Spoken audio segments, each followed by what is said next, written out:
because everyone is still at the coffee break.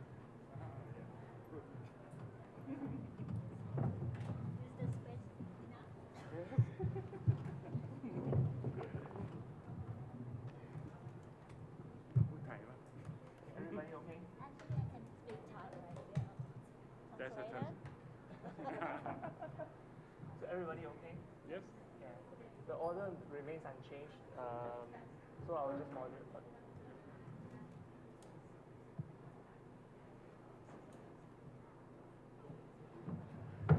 All right.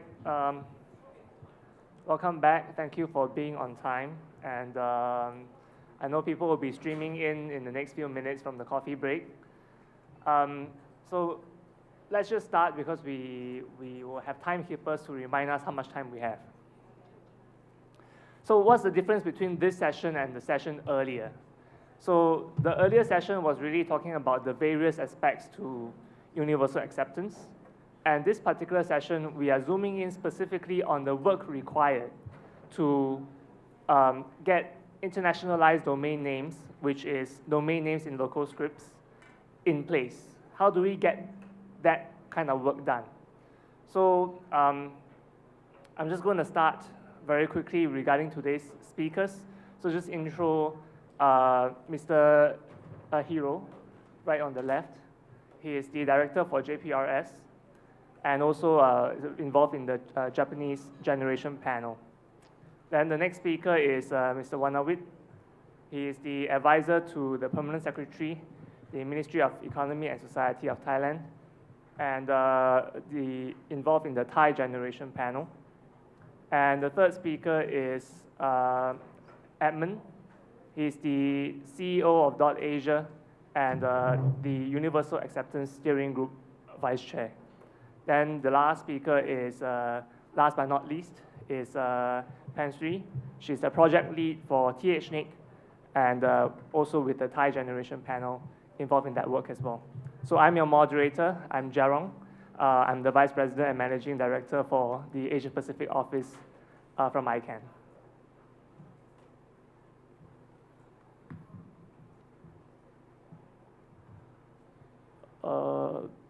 The technicians, I need a bit of help. After you shifted this to something else, I can't click through the slides anymore.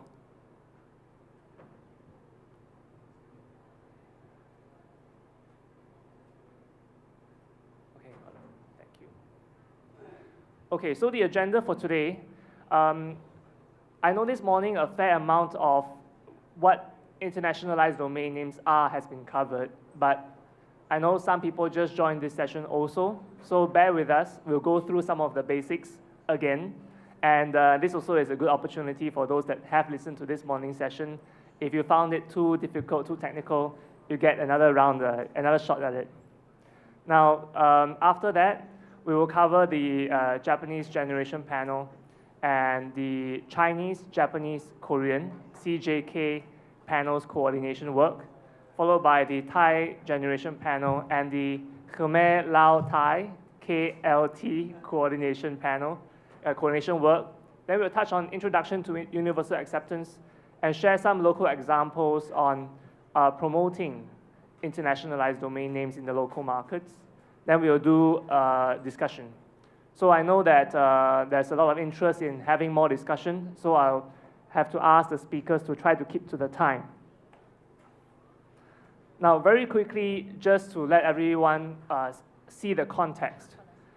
The internet, when we use it, basically is to connect from one device to another device, be able to communicate with each other. And in order to do this, you need unique identifiers. In other words, something that identifies your device versus mine, and then they can communicate with each other. This unique identifier system is, the simplified way of saying it is that it runs through this domain name system, the DNS. And everything that we use on the internet, whether it's applications, your browsers, your email, runs through the domain name system. And there are two very important concepts we need to understand when talking about a domain name system, and they are domain names and IP addresses. So domain names are, for example, www.icann.org, and the IP address is, as you see below, the numbers that's there. We've covered how this works quite a bit, so I won't go into how it works specifically, but remember these two things, domain names and IP addresses. Now, in a domain name, there are various levels. So on the rightmost, you see the .com. That is a top-level domain. And the www.example.com, the example, the name in the middle, is the second-level domain. Now, for ICANN, our work is to coordinate with the various stakeholders in the world to ensure that, that there is a single system where there are no duplicates in the domain names and IP addresses. Now, for ICANN, what we do is to look after the top-level domain space, which is the TLD space on the rightmost. And there are various types. So the first one is a generic top-level domain, which is like the .com, .net, .org that we're all very familiar with. Another type which we are also familiar with is the country code top-level domain, like .vn, .sg, here in Thailand is .th. And the third type, which is what we're going to discuss a lot today, is internationalized domain names, which are domain names in local scripts. So here you can see a few different scripts, one in the Neo-Brahmi script for the Indian kind of Hindi scripts, and then the Chinese script and Arabic script. Now, IP addresses, like I mentioned, there are two versions, basically IPv4, IPv6, but I won't go into them that much. Now, quickly set the context for the internet growth and domain names and why people are looking at internationalized domain names. Now, the first is this slide. Basically, everybody in this region we know, half of the world's internet users come from our region, and there are now more than 3 billion internet users in the world, and 70% of the total growth of the internet user space come from our region. And as we use the internet more and more, every company, organization is going digital. Even for us, we want to use the internet more and more and to use it as a space for our own identity as well. So people are thinking about their own branding and marketing, and also for ourselves.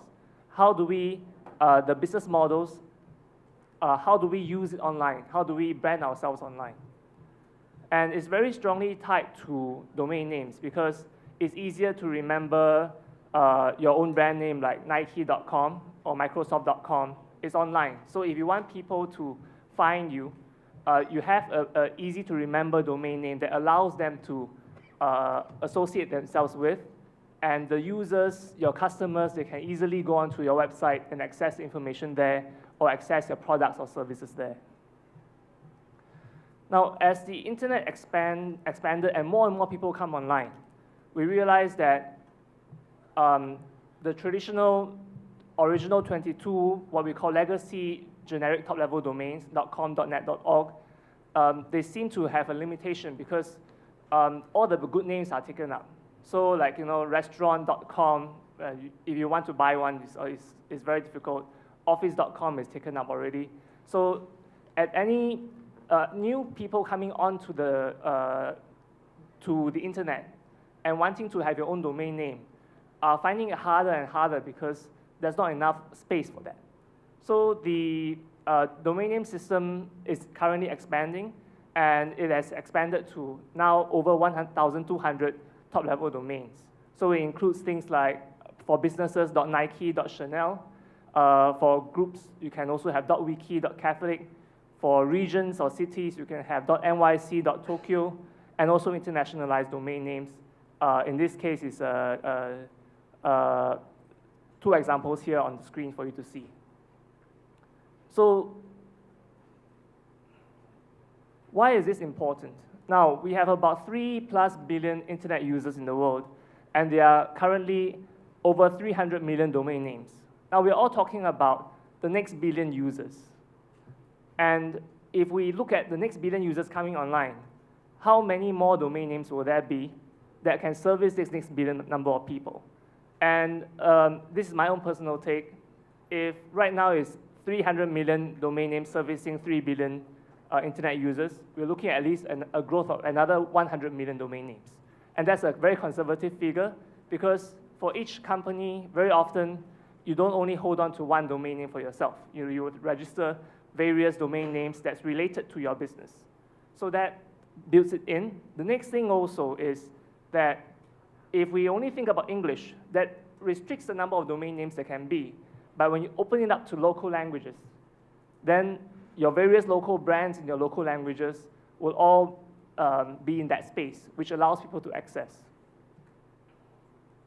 So right now, these are the internationalized domain names that's delegated into the root that's available. And, but there is a limitation here because if you look at the number of internationalized domain names, IDNs, on the left side, it's only limited to only a number of scripts. What about some of the other scripts that's in our region?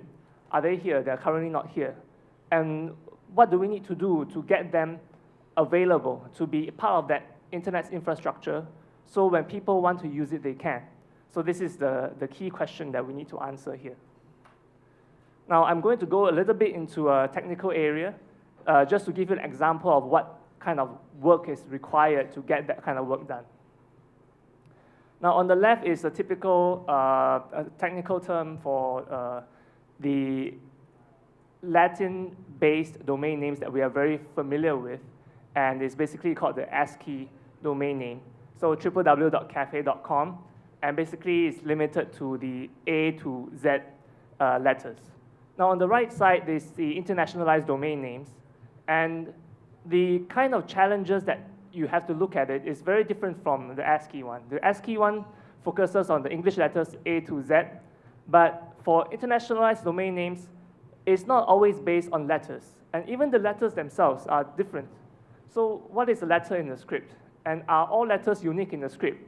Like in the English alphabet A to Z, every letter is unique, but you could have a different language where a letter has a variant of itself. So I'm going to pass that responsibility of showing everybody how it looks like to the panelists here. So they'll show you some examples. But what's important is to think about this, that if this is the responsibility of ICANN, my organization, and I'm a Singaporean who speaks 3 languages, if you ask me to do this work, I can't, because I don't represent your community.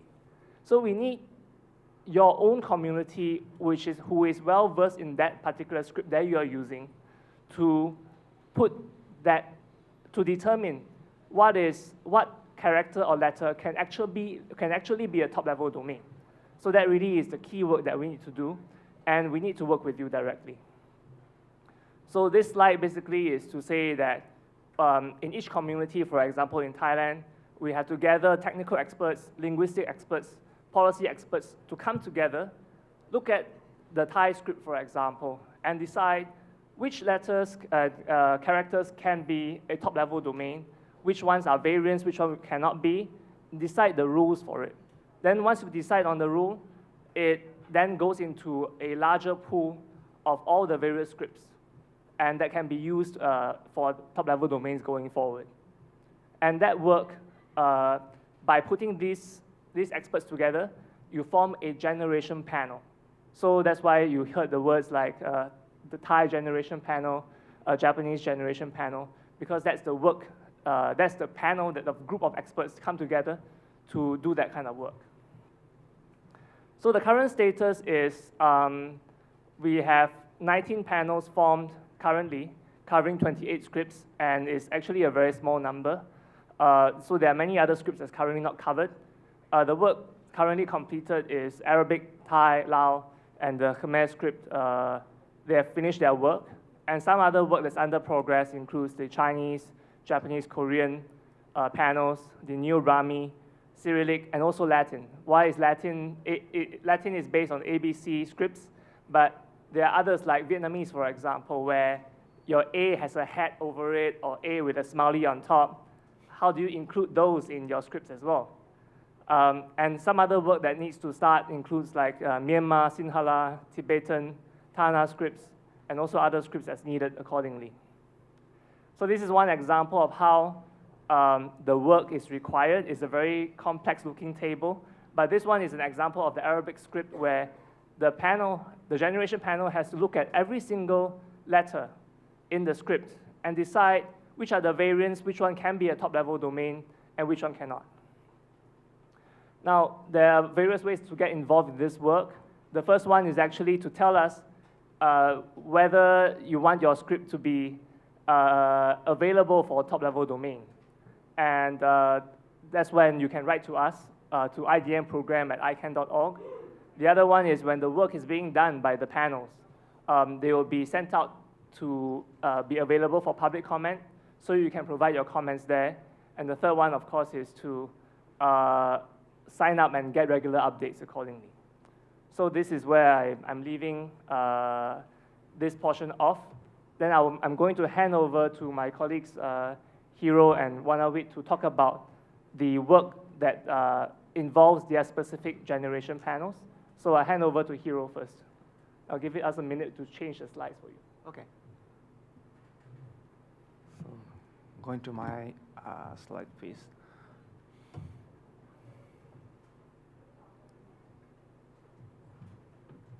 So while doing that, my name is Hiro Hota from JPRS, which is a .jp CCTV registry, domain name registry, and also chair of Japanese generation panel. So I will talk about the, making rules for Japanese TLDs and CJK coordination. Next, please. What is root LGR? Just Jerome mentioned, this is an image of root LGR. I borrowed this picture from ICANN website. So for example, this shows the domain with O with umlaut. For example, O umlaut and O. Those two characters are thought to be the same if we, in the case we think that these are the same. If we have, or someone has, a domain name, a TLD, top-level domain, as domain with O umlaut, then no one else can have dot domain with no O umlaut, okay? Because domain with O umlaut and plain domain, they are considered to be the same, so no one else can have the same one.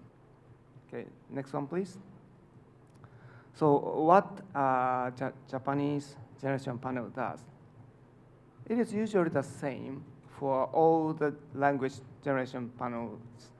So the mandate is proposing LGR for TLDs of Japanese language and scripts that can coexist with LGRs for other language and scripts. The second one is the key for root zone. That means a top-level domain. Because at the top-level domain, all the labels of top-level domain share the same space, which is a global space. So they have to coexist without interfering. So the second one is the very important point. So the steps we are taking is the step one, populate the generation panel with diverse experts. I will explain this later. And the step two, we define the requirements and basic framework of Japanese LGR, which is rules, based on the experience and expertise of Japanese IDNs. And step three, coordinate with other language generation panels, especially of those languages interrelated with Japanese. Next, please. So what we should care about? First, consultation with the local community, which is Japanese in our case. So we investigate how the rules for Japanese TLD be, and post the draft to the public web page, for example. And we present and discuss about the rules for Japanese TLD with, for example, with Japan Trademark Association, because the many Japanese companies with their trademark want to have TLDs with their names in IDN. And for example, with IGCJ, which is Internet Governance Conference Japan events, I talked about that and discussed with them. And we will post our draft to the public comment forum, and we receive comments and response and something like that. After that, we will coordinate with Chinese and Korean communities to discuss about the TLD. I will explain this later. And alignment with the rules for second level domain labels, because we do have the second level Japanese domain names under .jp. The Japanese community, or the community who uses the Japanese labels, want to have the hopefully the same or similar rules for second level Japanese label and top level Japanese label. So we should align both of them. So under .jp, for example, under .jp, of course, and under some GTLDs, such as Japanese IDN.asia or Japanese IDN.com. Next, please. So step one, populating the JGP. These are the members from Japanese community with diverse expertise. As I said, I am a domain name registration manager. And the second one is vice chair from JPNIC, which is specialized about internet governance. And some Japanese academic researchers and trademark and domain names expert, and trademark expert and GTLD expert, and character code expert, and technical experts. So our members are very diverse. And next, please. Step two, the first version of Japanese LGR. First, the scopes of the character codes. We decided that we will have kanji, hiragana, and katakana, which are used in daily life for Japanese. And especially for kanji, this Japanese industrial standard level 1 and level 2 are adopted. And for variants, so it is the most tricky part. But in Japanese case, for kanji, our rule will define no variants at all. But we will adopt variants of Chinese rule and Korean rules as our final LGR. I will explain this later. And for the WLE, which is whole level evaluation, this is a very cumbersome part, but for example, this character cannot be at the head of the string or something like that. So we have almost no rules such as that. Next, please.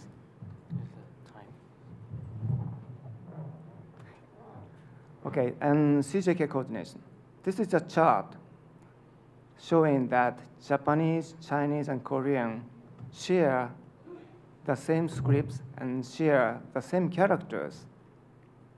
So to define rules for, in this case, Han characters, this is kanji, this is called kanji in Japanese. For Han characters, these three language generation panels should coordinate how to define. For example, next page, please. The second line, there are two characters in kanji. The first one is a machine, and the second one is a desk. These two characters are the same for Chinese people, but they are totally different for Japanese people. In this case, should these two characters be considered as the same or be different in the global space? Chinese panel and Japanese panel must coordinate which we should take. Independent or the same. So we coordinate this. And essentially, coordination has been completed. And the second one is,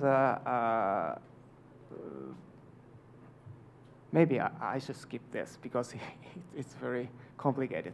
So next, please. Thank you. Thank you. So we'll leave the questions to the later part. We'll have next have Wanawit explain a little bit about the work involved in the Thai generation panel. Okay. Thank you, Jairong. So I hope that I don't need to skip all the slides I have because it's very technical by nature, and I'm not a technical. The issue is, I think, I tell you the scenario, how it looks like.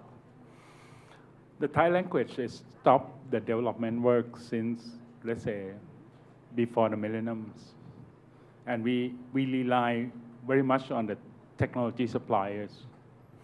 One of the proven factors that we can see is that the mobile phone standardized keyboard doesn't exist, thanks to the way that the keyboard have been changed to the software.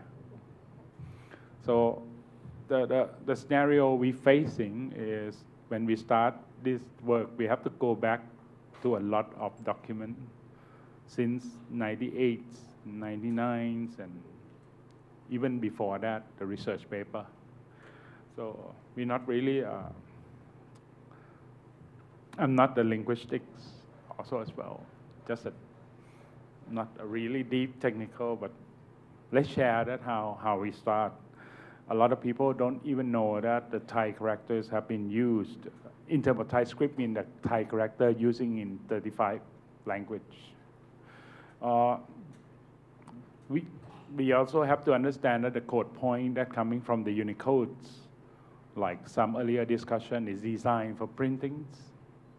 And when you try to integrate into the world that you can read from the mobile or from the, it's visualized from the screen of the computer, and that's how it's created a little bit different approach when we're looking at the technical point of view. In Thai language, we already select the Thai scripts based on all this is coming from the information that have been studied. I'd like to point out one of that not contained in the slide during the discussion.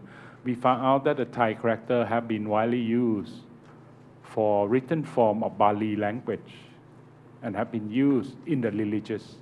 So the number of people that using that is very few, but major is the monk and the priest in the Buddhist.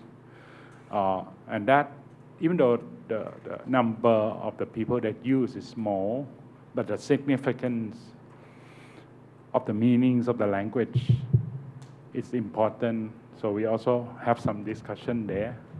So the Thai scripts, it written from left to right. There's nothing sexy there, but the issue is we have the 4 lines of the characters that you normally put the upper and lower. In general, it's like that. When I start my career, the computer only can written in 8 lines in the CRT terminal in the old time. And we have to develop what we call 25 lines in the screen. And that quite significant achieve that we have, because otherwise in the old time, you divided 1 line for 1 upper and lowercase characters. With the mechanic world, you have the way to prevent. In the old time, you have to learn how to type, the typewriter. There are defensive mechanism on the back. If you put the upper and lower, the character will get stuck in the middle, because you need to have a proper key sequence. You need to learn the Remington, or if you go to the government, you need to go to the exams of how fast you can type.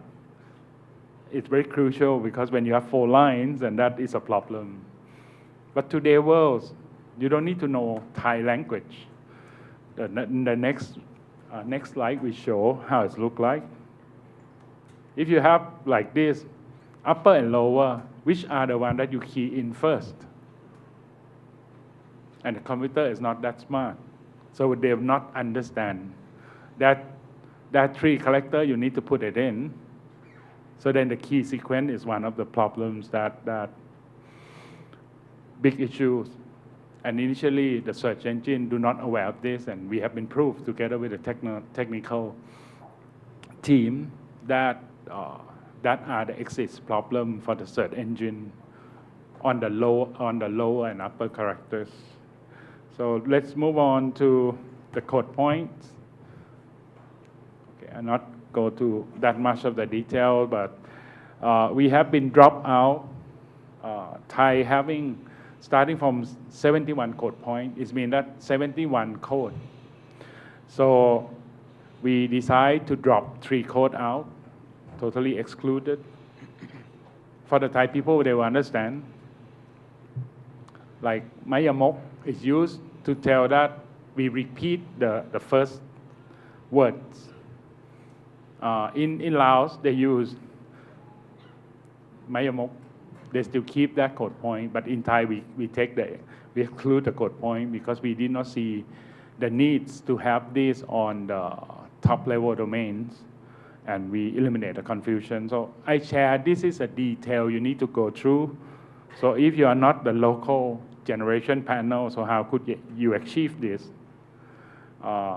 We talk about the variants. Some of this is like handling by whole level evaluation. For example, you can see Sala A and Sala A. The character for you look the same. You can put 2 keystrokes. And that happened for phishing that we found out on the second level domain. That I'll not talk about this, because we talk only on the top level domain now. And some of the characters, Sala is comprised of 2. So we have to take it out of the scope of these proposals. So these are just you to get the ideas that what is integration, what is the Thai label, the generation panel have to dealing with. So we have 14 members, and coming from linguistic, technicals, and we also include the netizen teams and the civil. And so the major issue is that it's voluntary work, and we also have to think how we institutionalize it. It's a kind of challenging we all face, because it's not only end at the top level domain. We see the potential is need to go to the second. Second means the left side of the dot, the local parts. That will be more complex, that I do see. We met with Command Lao first time in Marrakesh and have a discussion, and we do see that there are no string that would be potential overlap between two. So then we work together. The progress of Thai is already past as the public comment just closed, and we moved to update the root zone within 2 months. And what I would like to share is that it's difficult to start, but it's the local context that need to be addressed for the future. Because not to mention, when we start to work on this, we do see the potential from the angle of the risks of cyber security threat. And from the work that done, we already identified 200, 300 websites at the second level domain that already open. And the potential problems of confusion for the end users is already exists now. And then we think that we need to move ahead on the second level soon to start working and collaboration with Laos and Khmer and Thai. That's how we're coming up with a technical aspect. I think I did not expect you to understand all what I said, because the technical nature of this is very complex. But it triggers the issues that you need to start. The first step is more important than just sitting there, and then there are a lot of work to be done. And I think I also like to take the opportunity to thank all the Thai General Pledge panel, a lot of them sitting in these rooms, and I think from the hard work and voluntary work, nobody is mandated to do this, but we all share the same views that the internet, ICANN outreach to us already, it's us that need to form and work together. Okay, thank you. Thank you, Manavid.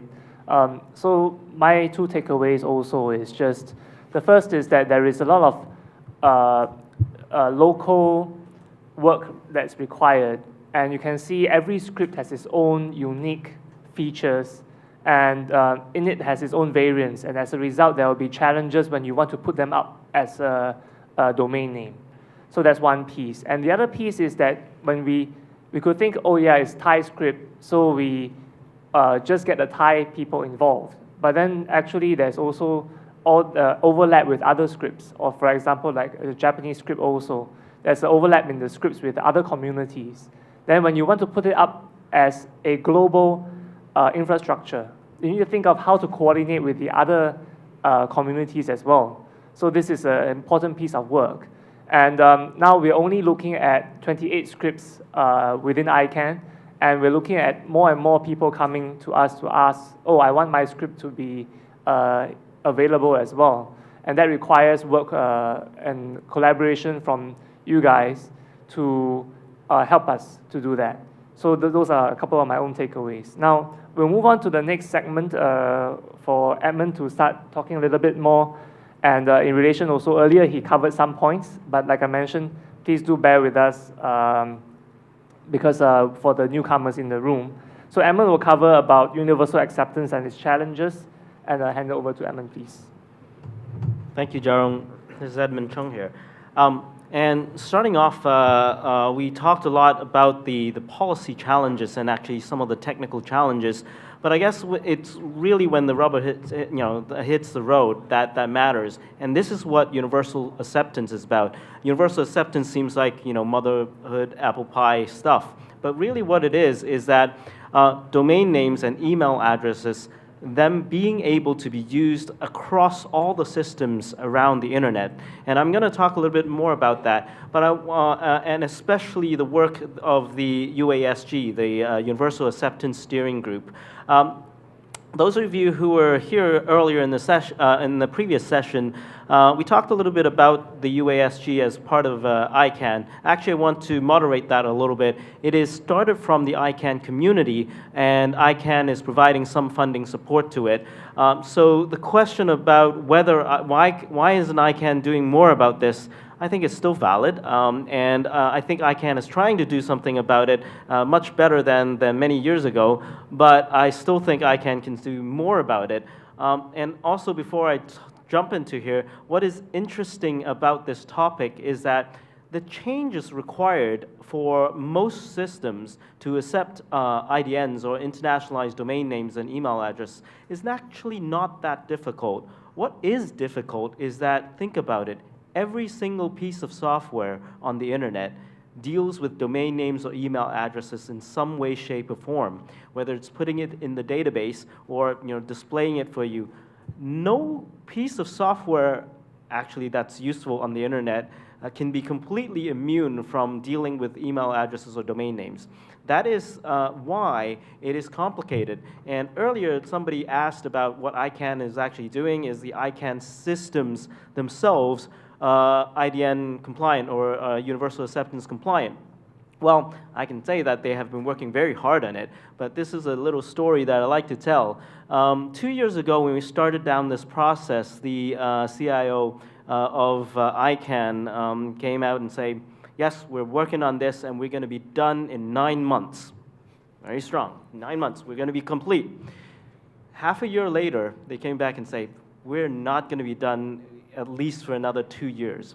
And this is the nature of it. The reason why suddenly it becomes so difficult is not because changing the software is difficult. It's because there are software that you can change directly yourselves, but there are also outsourced software. There are also off-the-shelf software. So then their integration and their changes become much more complicated. And therefore, one of the things about the UASG and this UA effort is to set this into the roadmaps of developers and of corporations and governments. And this is really the message that we want to send out. This is going to, the change itself, technically, is not that difficult, but the implications are very broad, and you'll have to change a lot of it. One thing, though, about ICANN is that I'm very surprised right now with the latest statistics. They are doing very well. They're 39% compliant with the universal acceptance. That's great. But what is surprising is that they split out off-the-shelf other people's software and their own software. And we see 46% of the off-the-shelf and other people's software is now ready. Only 33% that ICANN actually can control is compliant. I don't know why is that, but that's something we need to tell ICANN about as well. So this is all about drinking our own Kool-Aid, but what does universal acceptance really mean for people to come back to this? It's really about domain names and email addresses. There are different types of domain names using different languages, and the length of the domain names have changed over time. And we want the internet to accept them just the same. Again, going back to this analogy with web accessibility, there are people who want to access the web in their own way, and this is a technology that the whole web needs to be to deploy in order for it to work. So in the past, the developers, why we create this problem? In the past, a lot of software developers imagine the world of the internet with domain names as just .com, .org, or .jp for a few top-level domains. But that has changed. It has evolved. A lot more domain names are now in place, I think Jiarong mentioned. And some assumptions that software developers did in the past were valid is no longer valid. In the past, a lot of the software developers believed that top-level domains can be no longer than 3 characters, for example, because .com, .org is 3 characters, and .jp is 2 characters. They can never be more than 3 characters. Wow, my software is short and great. It works.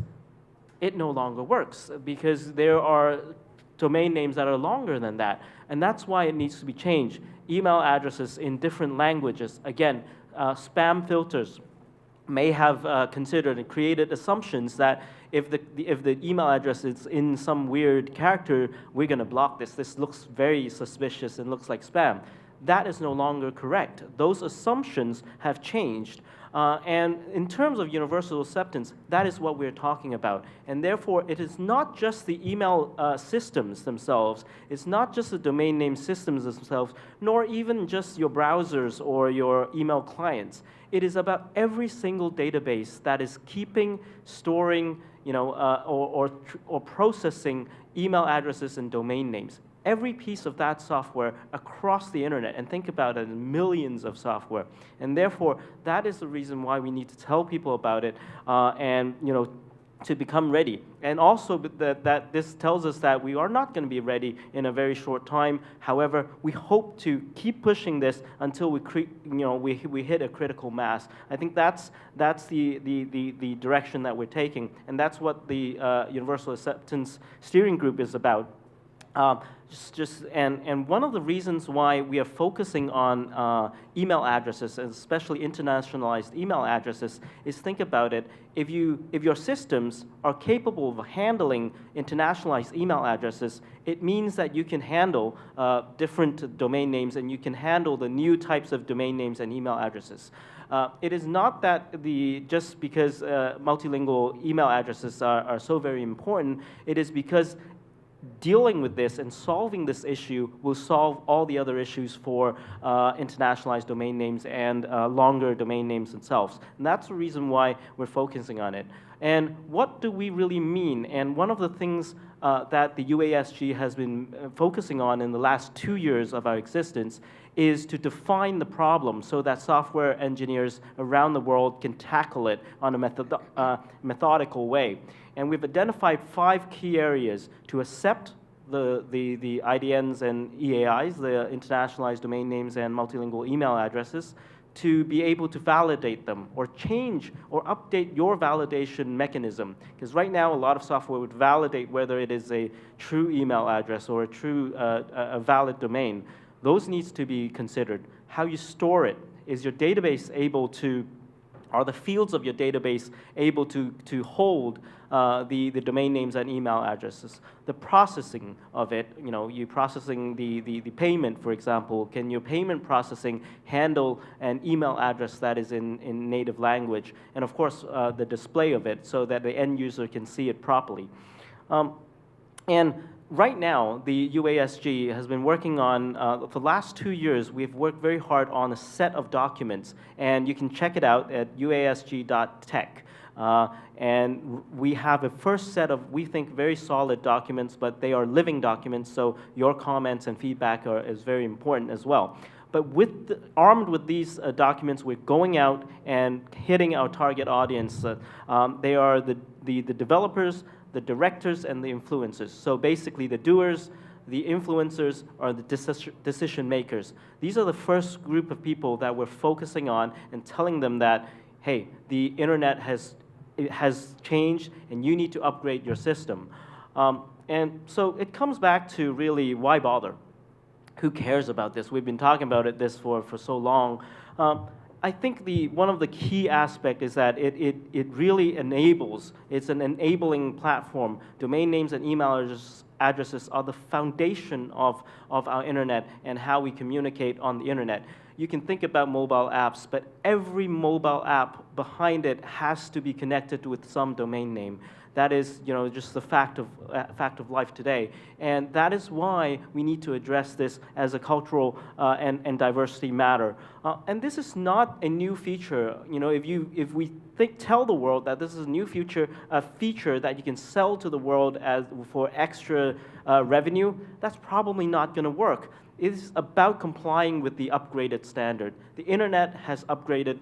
It's now for you to upgrade the internet, upgrade your net and upgrade your system.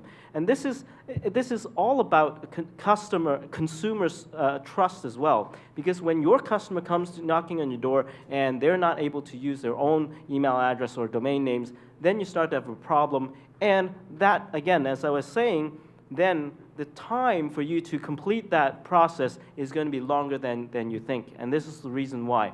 And going back to the market, and ultimately, it has to be the market that drives the adoption. Well, key things. Businesses, local businesses especially, they are known in their local language names. And if they are not able to express their local language names in their email addresses and domain names, that is a problem. And this is the reason why, and I think my colleagues Hiro and Pensri will talk further a little bit about the local experience here.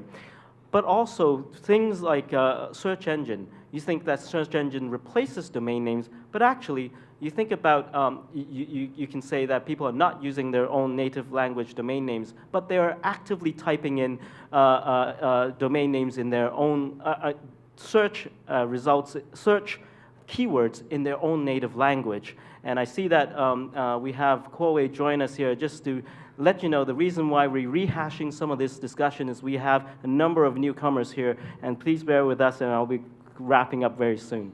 The other thing that's important is that things are changing. We have a, the technology is changing, and today maybe it's harder to type in, actually not today, yesterday, maybe it was harder to type in your own native language in your keyboard, but with audio input, with voice input, it's going to become much easier. And it's going to feel so very strange for a Chinese or Thai person to now talk to their phone in English, right? I mean, this is something that I think is going to change, and it's going to make this technology much more useful and demanded for the user. But as the infrastructure provider, we got to make sure that the systems are ready. And as we move beyond that into the Internet of Things into the future, it'd be even more strange if you start talking to your telephone or start talking to your fridge in English, right? I mean, if you're in Thai or if you're in Japan, you would be talking to your phone and we would be talking to your fridge in your own language, right? And that's where internationalized domain names and others are important. And to this audience and to a lot of governments around the world, this is also about sustainable development. How IDNs are related, there are actually a number of sustainable development goals that are specifically related to internationalized domain names and email addresses, including a number of infrastructure development, a number of different goals. Actually, they're talking about upgrading the infrastructure, upgrading the technical infrastructure around for sustainability. Internationalized email addresses and internationalized email addresses are important for the infrastructure development. And of course, the other aspect of the sustainable development goals is about cultural diversity, maintaining cultural diversity, heritage, and social environmental development. And again, a number of the SDGs, the sustainable development goals, are actually directly relevant to that. But ultimately, as I wrap up, domain names and email addresses are about identities that connect with people, and people know other people in their own native language names, and that is why it's important. And as from .Asia ourselves, in order to connect with people, in fact, to help push both the Sustainable Development Goals and IDNs, we have hired a new help. And this is Ajitora, the little tiger that helps us. And the tiger helps us connect with kids and also other people to tell them about the Sustainable Development Goals as well as IDNs. And this is Aji, and this is the reason why beyond going to Sustainable Development conferences, Aji also goes to the UASG conferences and help us tell the younger generation about their opportunity and ability to actually use their native language in their own, on the domain names and email addresses. Thank you. Thank you, Edmund. Okay, we'll now go and touch on some local examples, like from Japan and from Thailand, about how they try to promote internationalized domain names. So I hand over next to Hiro. Yes. So need some help from the tech staff to shift the slides. Yeah. By the way, what's the local language for Ajitora? Asian. Okay. Okay. I'll share with you the experience in Japan about the IDNs. Essentially, I have 3 slides here. So this is IDN.jp registration service. Under .jp, we started registration service in 2001, so we have more than 16 years experience now. And we introduced as a second level domain registration with ASCII and IDN at the same time. And IDNs are only Japanese scripts, as I said. But it's possibly mixed with ASCII in this case. in 2012, we introduced IDN, prefecture name.jp. For example, my name dot Tokyo.jp. ASCII third level domain and Japanese third level domain are at the same time introduced. And then in 2014, Japanese prefecture names such as Tokyo and Hokkaido in kanji became available as second level domain as a prefecture names in November 2014. So almost all the strings can be written in Japanese in this case.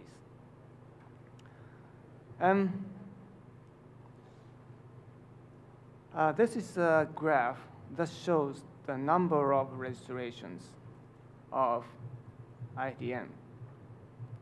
As I said, we started the registration of Japanese domain name IDN in 2001, and it, of course, grew steeply at the first phase, but the number decreases for around 4 years.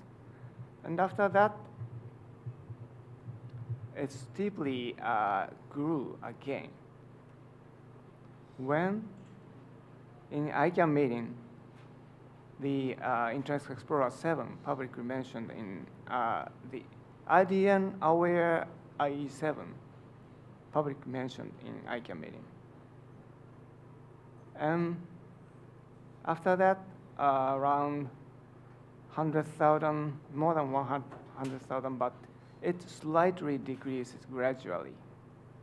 Okay, and the green arrows, that are our project to promote the IDNs. For example, guidelines for clickable IDNs in email text in 2007. And we provided IDN enabling plugin to Internet Explorer from 2003. And we provided IDN enabling library toolkit, which is a software, a piece of software to enable, for example, the web browsers and email software. We provide it to the public. And the red one is the application activities outside JPRS. And this is the last slide. So IDN promotion in general, I think the IDN environment and internet users and IDN registrations, these three are the elements to grow the IDN usage. So, but they are a chicken and egg problem. So I don't know, when we have three elements mutually freeze one each other, I don't know how to say chicken and egg and something, because there are three.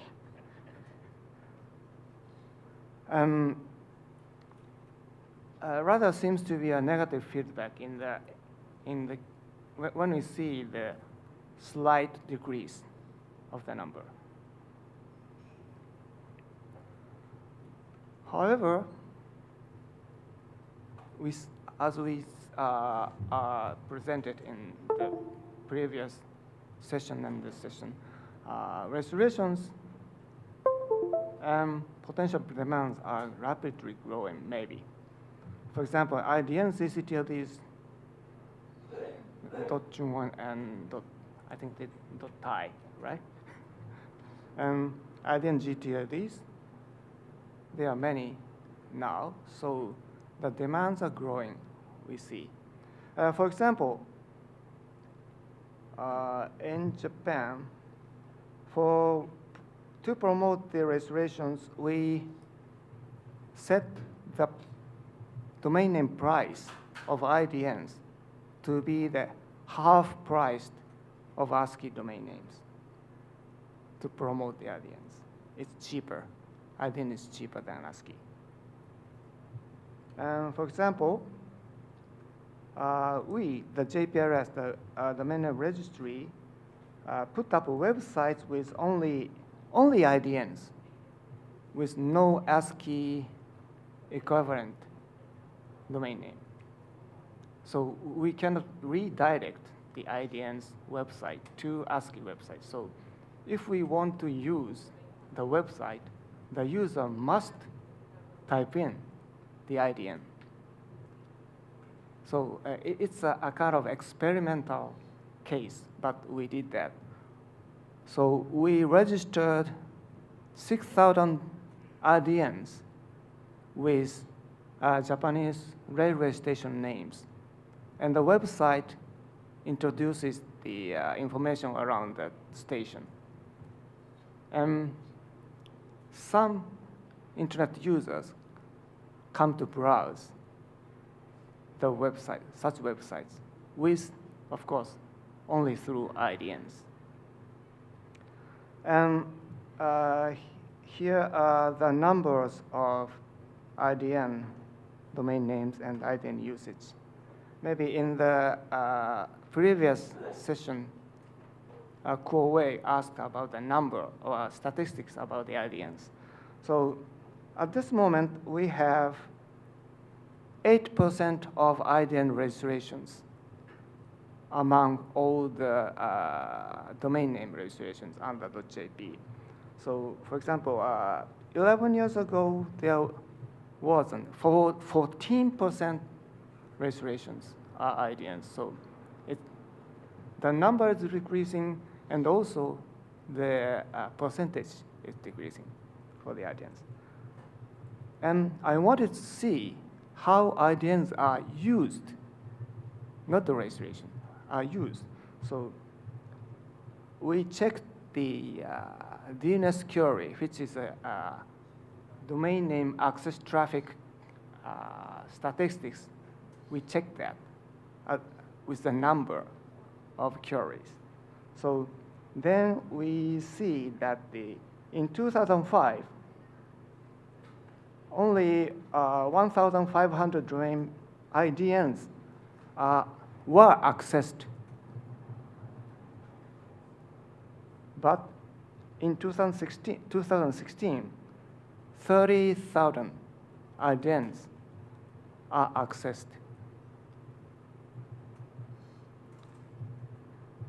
But as I said, that there are almost 110,000 IDNs, so 30,000 is just 30% or something, but it grew. And usage of IDNs are the domain name lookup, not the domain name number. How many lookups are going to IDN, for example, websites? We checked that.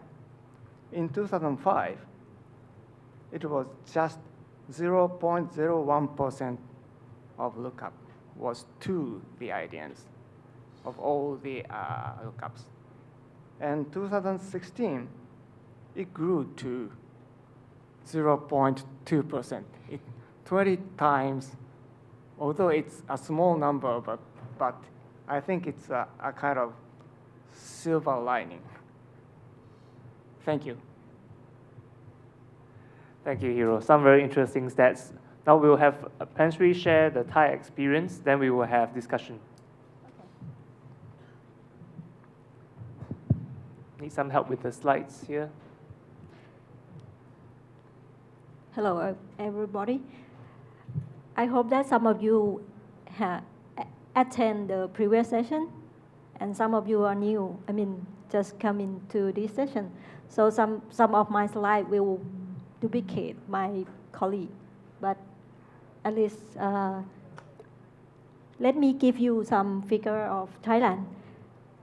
I know that previous session saying about the internet penetration rate, which is penetration rate from ITU saying that we have like 39%.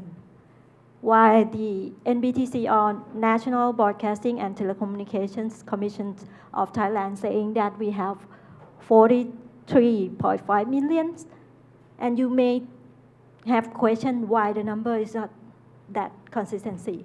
Because the NBTC, they count the number of mobile users, and in Thailand, one people may have more than one mobile number.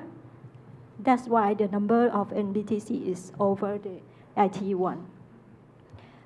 From the domain name perspective, we have like 66.5 thousand of .thai domain, and we have 18.7 thousand of .thai, which is IDN in Thai language.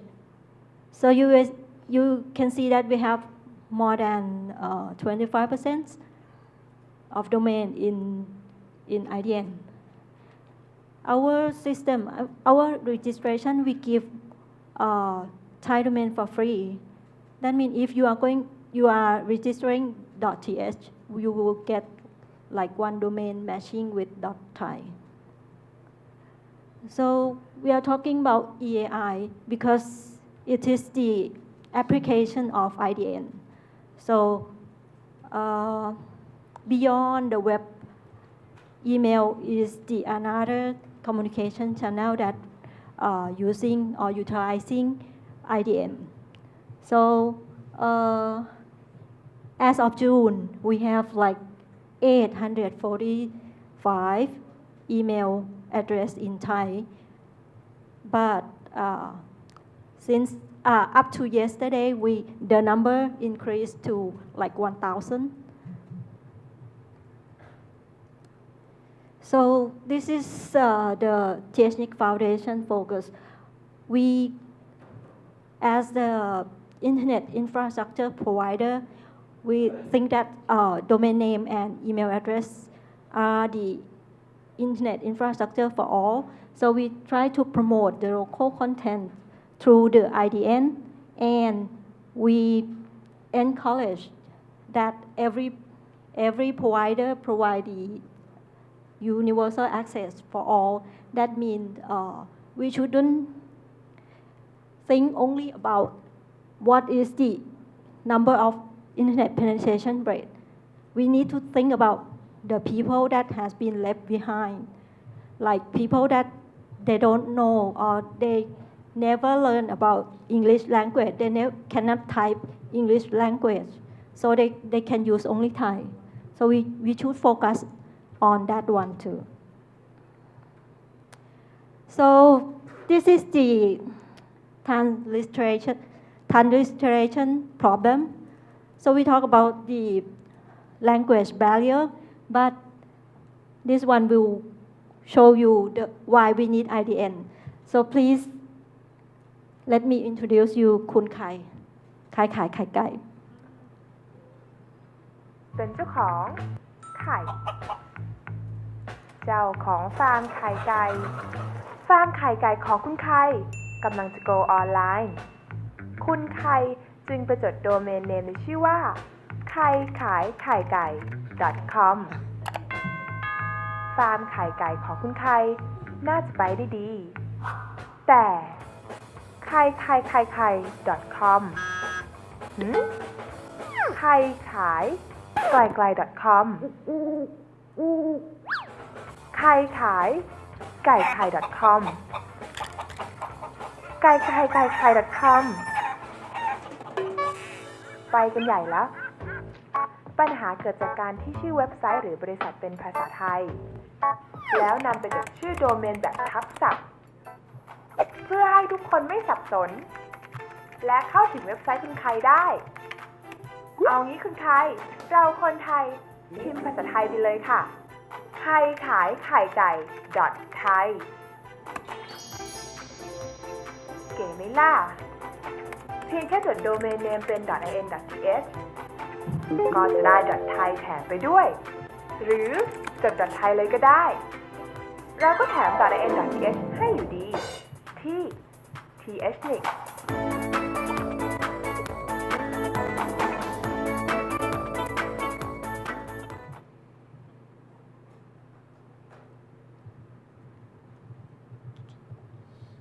Can we?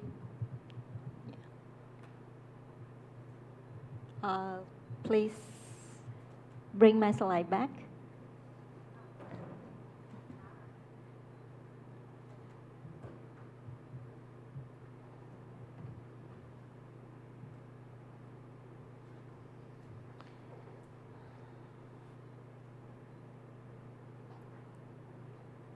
Okay, so this is the timeline of .th and .thai. You can see that .th has been delegated since 1988, and we launched the IDN.th in 2004.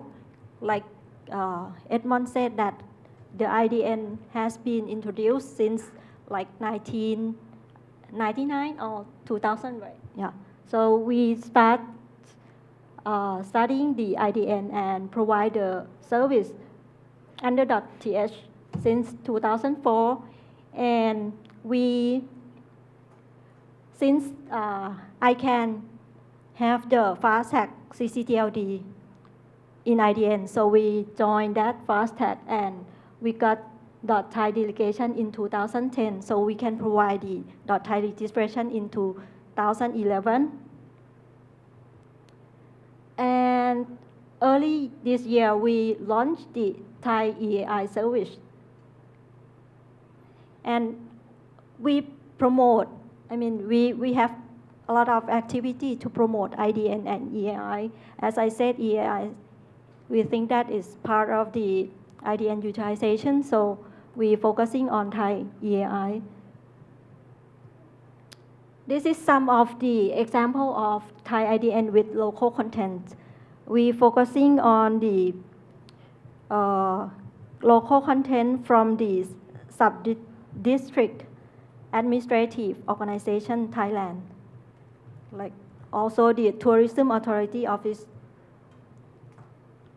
As some of you said that currently we are using the search engine, but if you search in local language and the result display the domain name in local or IDN domain name, so the user tentatively like to click on the one that match their search in local language.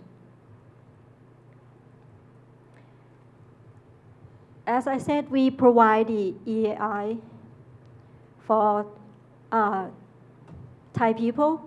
We provide the EAI for domain name registration in .thai or IDN of Thailand. We also provide the EAI service under Kon.Thai for Thai people that doesn't own the domain name, so they can communicate. So we have as of June, we have 565 accounts, but until yesterday, the number raised up to 800 now. So we have the active user about 16%. Our system, registry and registrar are UA compliant. That means the IDN and EI are support. We found that still some issue with EAI, which already discussed in previous session.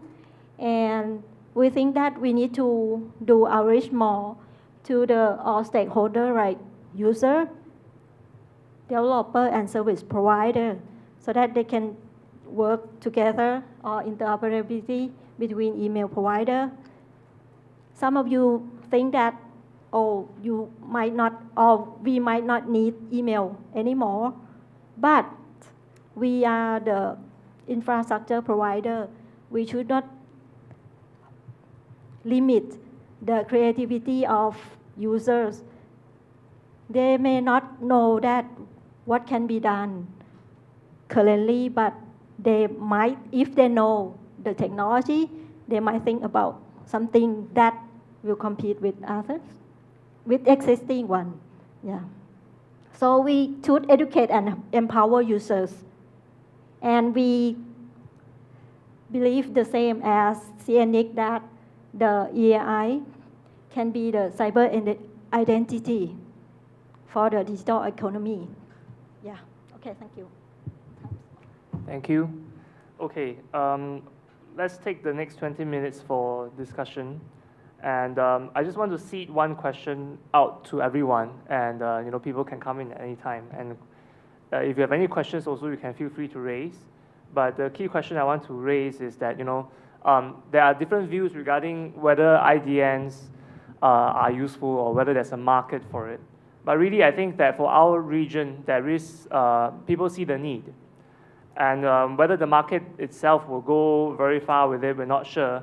But what we do want to see, and it seems from the panel, is that this is something that we should have at the minimum enable. So one key question is really for us to discuss in this group how we as a region can work together to address some of these challenges about awareness, about usage. So I'll cede this to the audience first, but the participants can come and raise any questions also, and we can discuss. Thank you. Go away, please.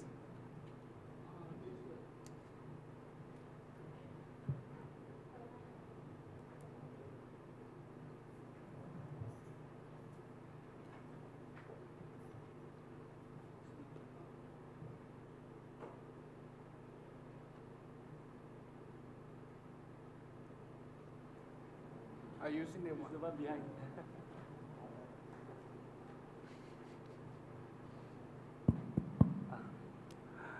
Actually, I'm not really against the IDN or EAI at all. Don't confuse that. I really like to see the IDN and the EAI successfully. But I mean, from the last session to this session, I just tried to figure out what is the best way to make it happen, workable. And right now, I think no matter the panel here or the panel last sessions, you all is a CCTOD or GTOD operator. You continue to using your way to push that happen.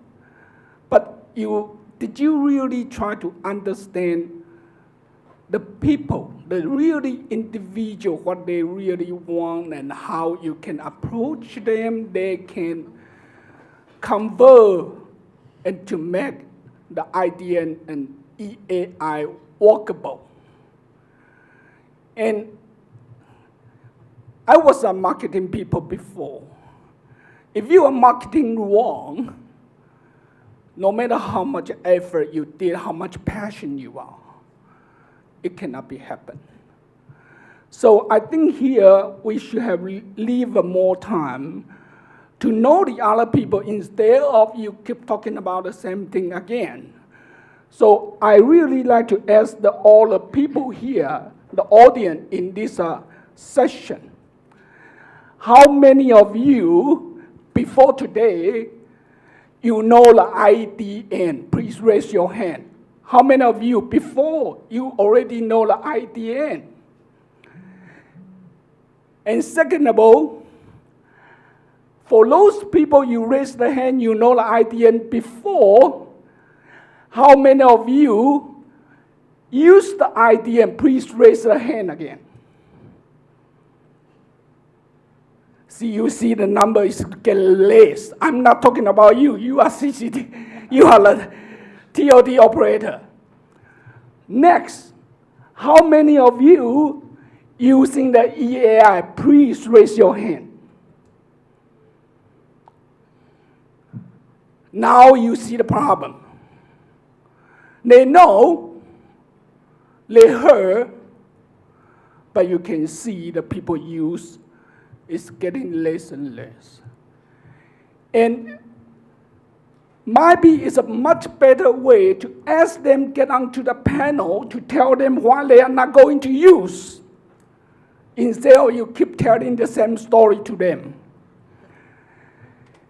For those of people you already know the IDN, is anybody want to come to the microphone to tell us or tell them why you are not going to use it?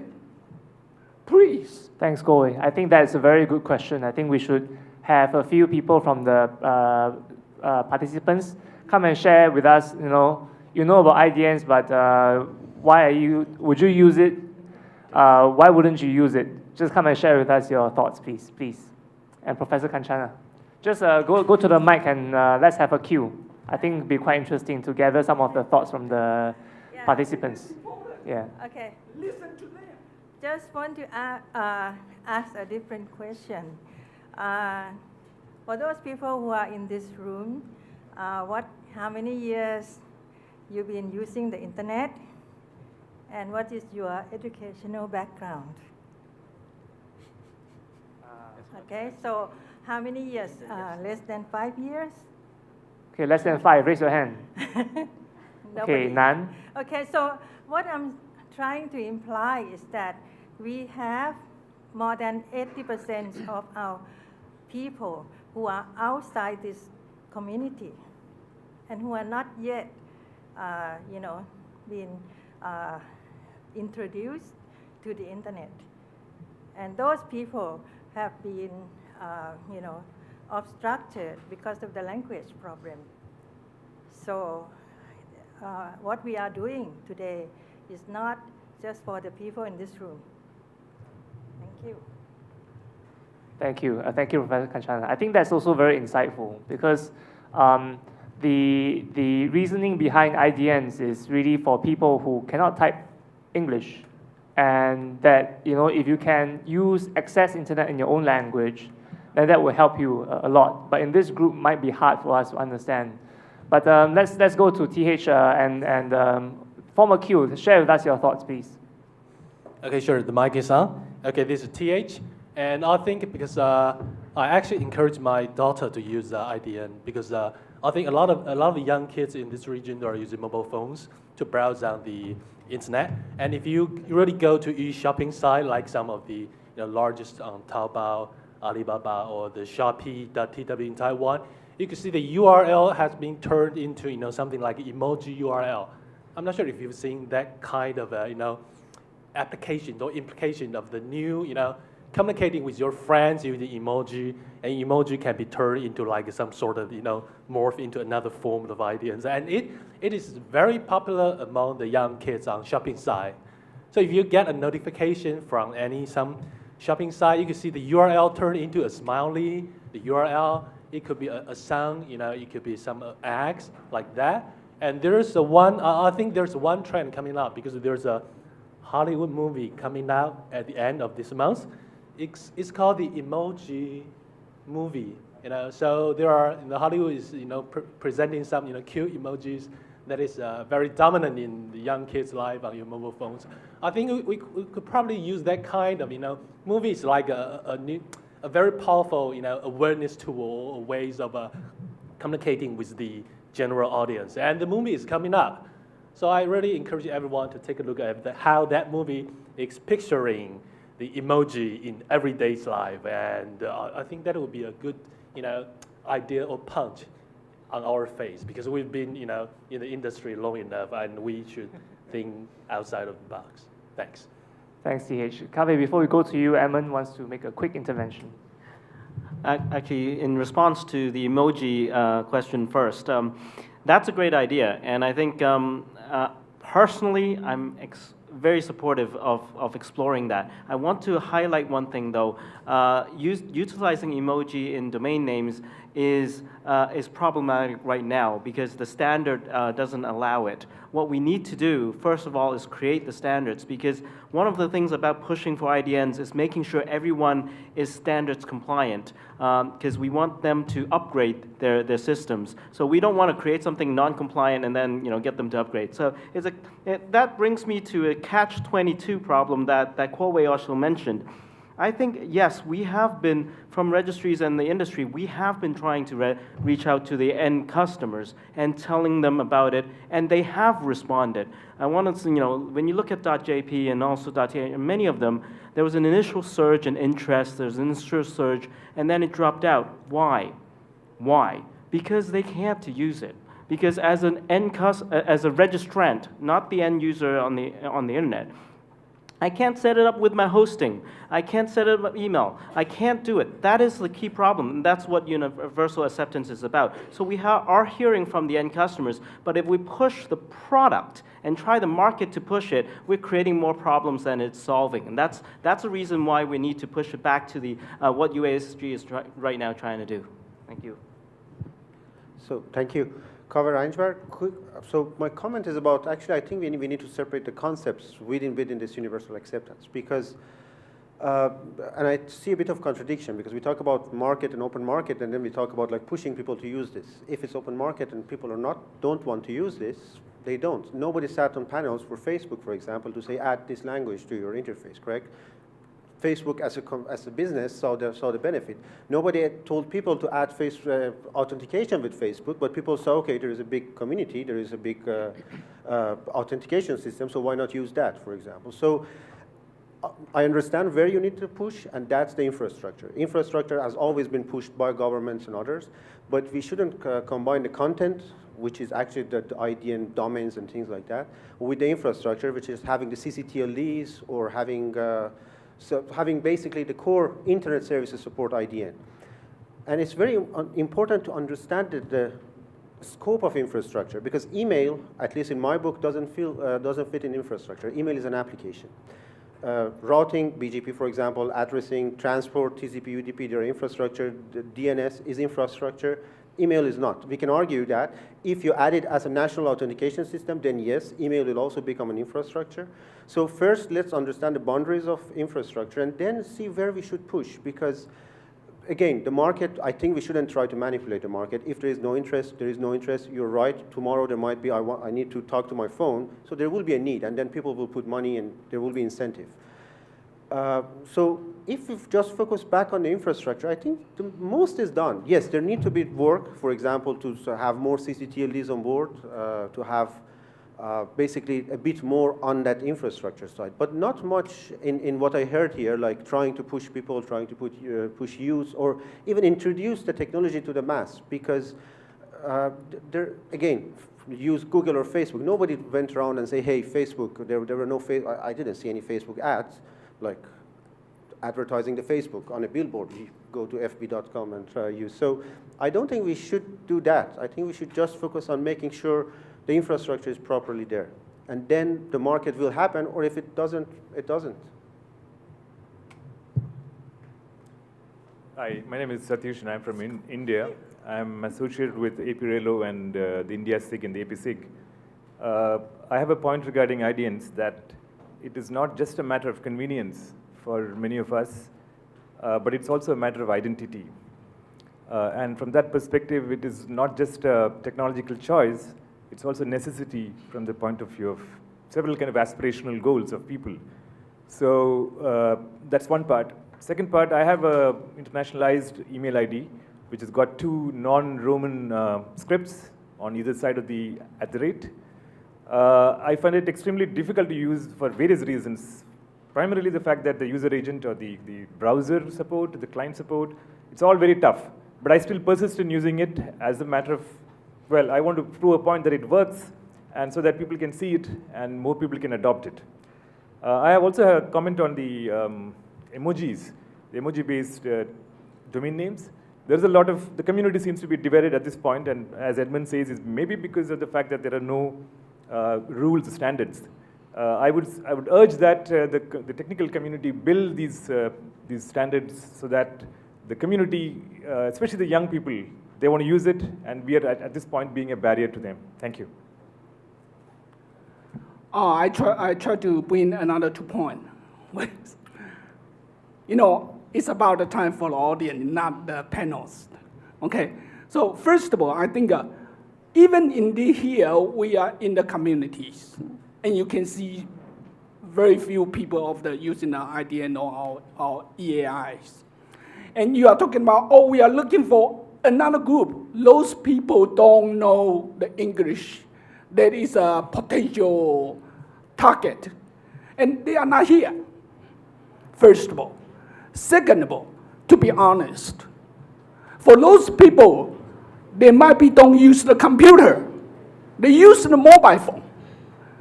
And are you sure they want to use the EAI on the mobile phone, or they want to using other tool or application to do it?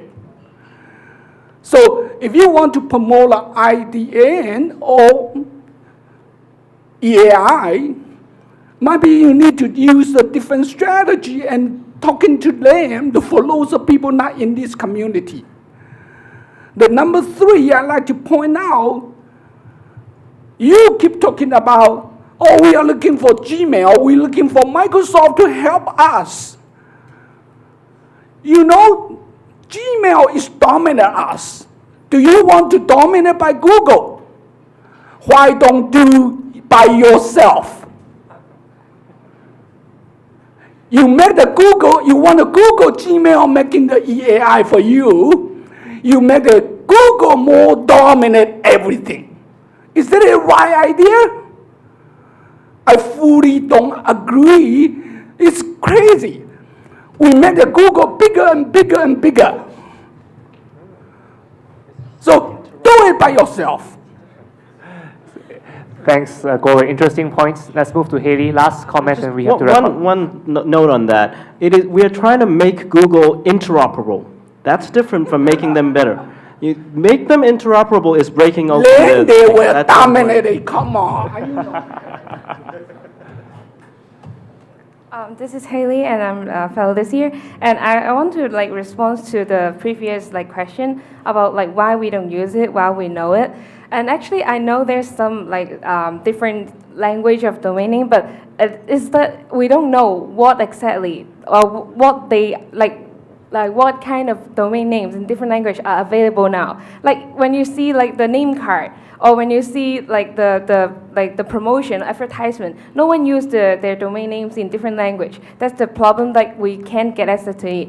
So to general level, for example, my mom, when I ask them to search for the internet, it's so hard for me to tell them the English, Yahoo, Google. They may not know how to spell it. So it may be good to use the local language.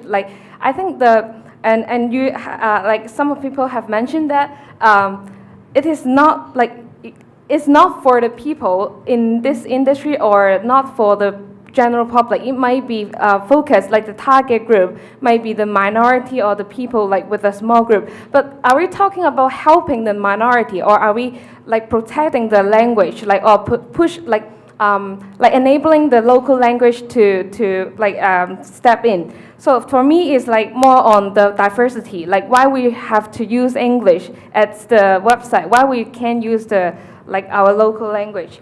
And the second point is, I think here is who should play the role in this whole process. It's us, the end users.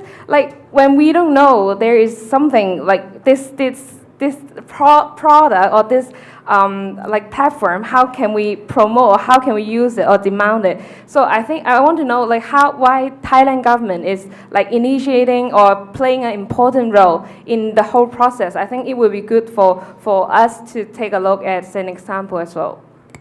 Thank you. Okay, as the moderator, we are now at the end of this session, but we have 2 comments, and I know that we should answer the question also. So shall we just close the queue here? We close the queue here, and we finish up the discussion, okay? So, Pensri and Wanavi, you hold on to the question regarding Thailand, then we take the 2 comments from the audience, please. Hello, good afternoon. I'm Seb from Afghanistan, based in Malaysia. I'm one of the participants as well for this forum. So actually, with regards to the comments that were made by Haley just now, also I was going along the same line. I mean, why we shouldn't use, EAI for our locals. But then I'm thinking from another perspective. We are going towards globalization, right? For me, I speak Persian. I use that, but the still is much more easier for me. Even I don't know English, but still I can use .com, my email address and everything. And even those, I didn't find it difficult when I didn't know English. So, wouldn't this go against, number one, the spirit of globalization? Because English is somehow becoming dominant everywhere and everybody's getting familiar with it. And number two, wouldn't create difficulties and confusion. Imagine I'm having an email address that has Arabic character. So if I want to write that, like send a text to my friend that this is my email address, or they want to write it somewhere, wouldn't create confusion again? I'm like, they get too familiarized, then they need to download like, I don't know, Arabic keyboard in order to write that message. So I think these are the two concerns that I wanted to point out. Thank you very much. Thank you. Hello, this is Li Mei from China. I would like to introduce what's our practice in my organization. I associate with an organization that run two Chinese GTLDs similar to .gov and .org. So those two TLDs are kind of like closed TLD. So those restaurants, they are kind of like set to the government or the non-profit organizations. So it's easier to like push forward those policies. So relatively speaking, I think right now we are doing a good job to make those Chinese GTLDs more available and raise awareness to our customers. But because the government issued some documents and they forced them to do so. But at the same time, I have to point out that from the end user perspective, it's not that widely used. One of the reasons is that the internet user, there is still lack of awareness of that they have this kind of option to use the Chinese domain names. And the other side that we did not do enough work to reach to the end users. So I think there's still a lot of work to do. And also from the technical point of view, since I personally use EAI of the Chinese email, and sometimes there's technical problems, like there's the display is not correct. It's not a Chinese character at all. So there's still some technical barriers that we need to overcome. So this is the experience that I have. I would like to share. Thank you. Thank you. So let's just do a closing on this side. We have Thai translation. Just want to make sure. So there is the question from Haley regarding like who should play the role, and she specifically asked about the Thai government and the interest. I make it very brief. I think two aspects why Thai government is leading this whole effort. We conduct, in fact, I'm also the board member of student loans. Then we talk about 10 million students, plus the guarantors, which mean the parents or to each loan application. We're dealing with the people in our country, they don't even know the English characters. That creates a huge problems. The guarantor or the one who really find the loan application over the internet is the internet cafe staff, and they have to pay the money. So we can live with that, forget about the world of paperless trading.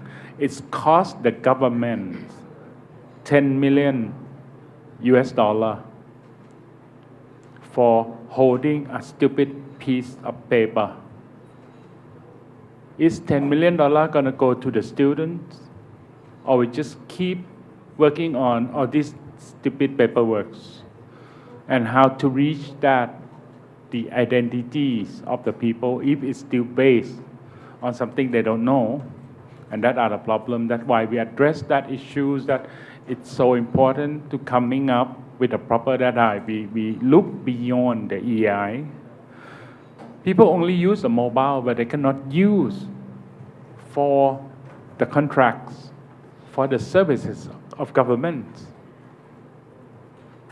So the world we're living with, we still get stuck with that digital identity that's based on the EI. That's how we start, that one of the angle. The other angle is the compliance of the law, which I already mentioned that the entire gazette of the government is based on the Thai character. Or one day we have to make a decision that the entire government abbreviation, the code in the emails or the numbering system have to convert to the English character.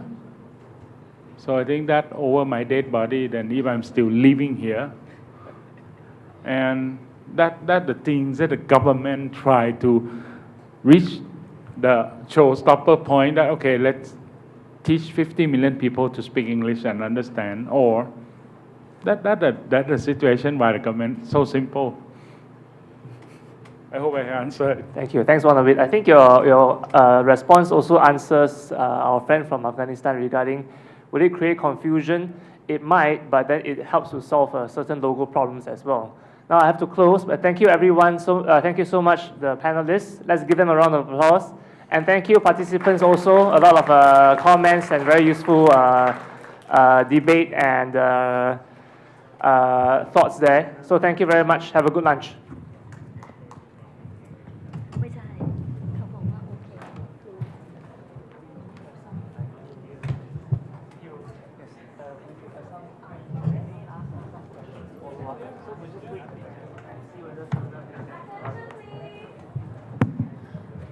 Attention please, just a quick reminder from the host to keep your personal belongings with you at all times. We are at a university, but it is still an open space, so just a reminder for everyone to do that. Thank you. Thank you very much. Very good. Thank you. Thank you, as usual.